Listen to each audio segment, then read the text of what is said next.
Pada hari itu, 8 malaikat menjunjung arasy Tuhan melihat kepala mereka. Jadi itulah peristiwa yang terjadi pada hari kiamat. Cukup sampai sini ceramah saya. Saya mohon ampun kepada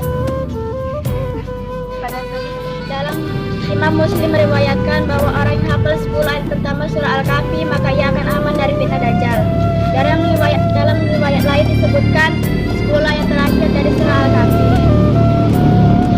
Imam Muslim, Imam Al-Hakim dan Al-Baihaqi meriwayatkan bahwa orang yang membaca surah Al-Kahfi pada hari Jumat maka ia akan diberi cahaya di antara 2 Jumat. Maka rajinlah kita membaca surah Al-Kahfi supaya kita terhindar dari fitnah Dajjal dan mendapatkan cahaya di antara 2 Jumat. Cukup sekian yang bisa saya sampaikan. Mohon maaf kalau ada kesalahan maupun kata saya kurang berkenan, mohon dimaafkan. Saya akhiri dengan wabillahi taufiq wal hidayah. Wassalamualaikum warahmatullahi wabarakatuh. Salawat dan salam semoga tercurahkan kepada Rasulullah SAW yang telah mendapatkan Al-Quran bagi manusia. Jadi masa kegelapan menuju masa yang putih yang penuh cahaya seperti saat ini. Sahabat-sahabat yang saya sayangi, ada hadis yang dapat direnungkan, yaitu azab yang diderita orang-orang kafir di akhirat.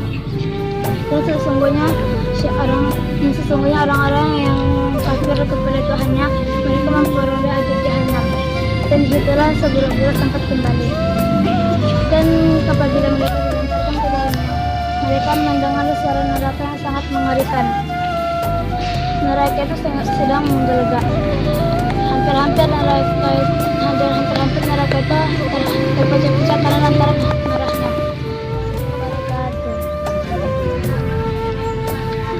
Segala puji bagi Allah, Tuhan yang telah menciptakan alam semesta dan serta isinya. Salawat dan salam, mari bersama kita junjungkan kepada Ruh Nabi besar Muhammad SAW yang telah menyebarkan agama Islam di muka bumi ini. Sahabat-sahabatku sekalian, pada kesempatan hari ini saya akan memberikan sedikit nasihat tentang kiamat pasti akan terjadi.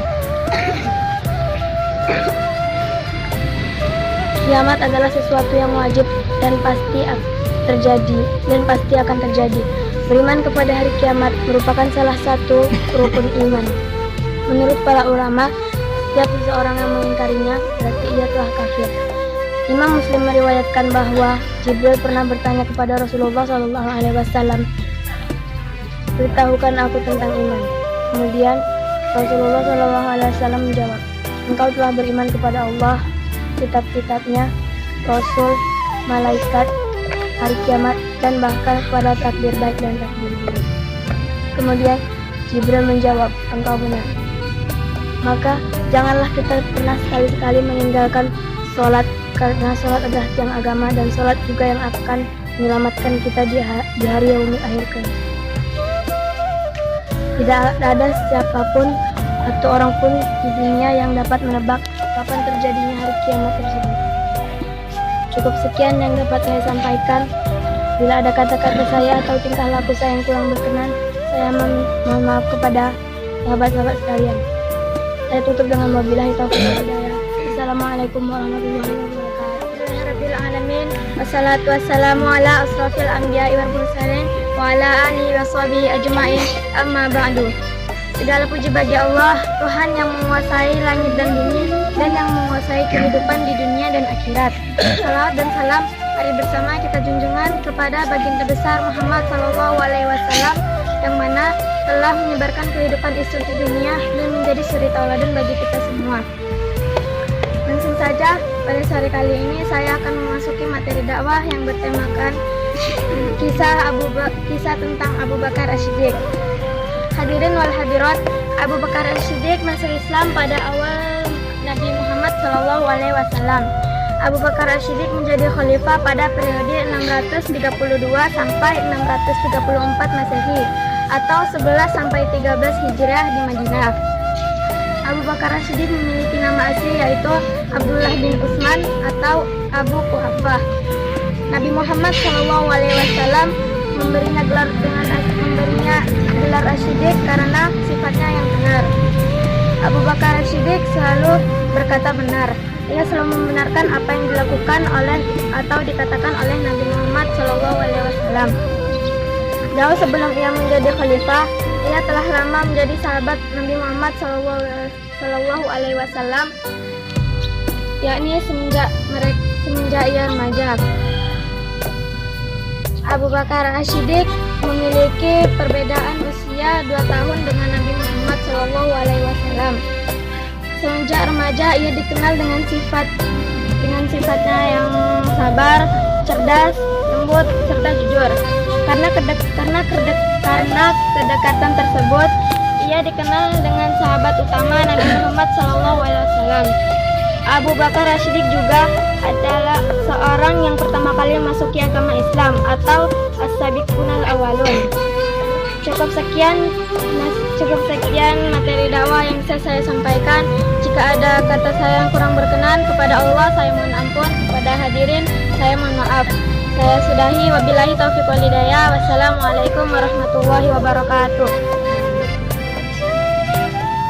Assalamualaikum warahmatullahi wabarakatuh. Segala puji bagi Allah, Tuhan pemilik alam semesta dan yang maha mengatur kehidupan. Salawat dan salam mari bersama kita tunjukkan kepada Nabi besar Muhammad SAW yang telah menyebarkan agama Islam. Hadirin, pada pagi hari kali ini saya akan membawakan tema dakwah yang bertemakan harta terbaik berada di tangan orang soleh. Hadirin wal hadirat, harta yang baik adalah harta yang dimanfaatkan untuk kemaslahatan dunia dan akhirat. Harta akan dimanfaatkan atau dibelanjakan di jalan Allah Subhanahu wa Ta'ala jika yang memegangnya adalah orang soleh dan beriman. Orang kafir dan pendosa sangatlah sulit untuk memanfaatkan hartanya di jalan Allah Subhanahu wa Ta'ala. Imam Ahmad dan Al-Hakim meriwayatkan bahwa Rasulullah SAW pernah berkata kepada Amr sebelum diutus ke sebuah peperangan, sebaik-baiknya harta adalah harta yang berada di tangan orang soleh. Maka janganlah kita sombong jika memiliki harta, karena sesungguhnya harta yang kita miliki adalah milik Allah Subhanahu wa Ta'ala. Saya akhiri dengan wabillahi taufiq wal hidayah. Wassalamualaikum warahmatullahi wabarakatuh. Bismillahirrahmanirrahim. Assalamualaikum warahmatullahi wabarakatuh. Al-Quran wa huwa nurul mubin wa zikril hakim wa siratal mustaqim. Al-Quran adalah cahaya yang nyata, adalah sebutan yang bijaksana, adalah jalan yang lurus, adalah mata bagi orang-orang yang buta, adalah telinga bagi orang-orang yang tuli.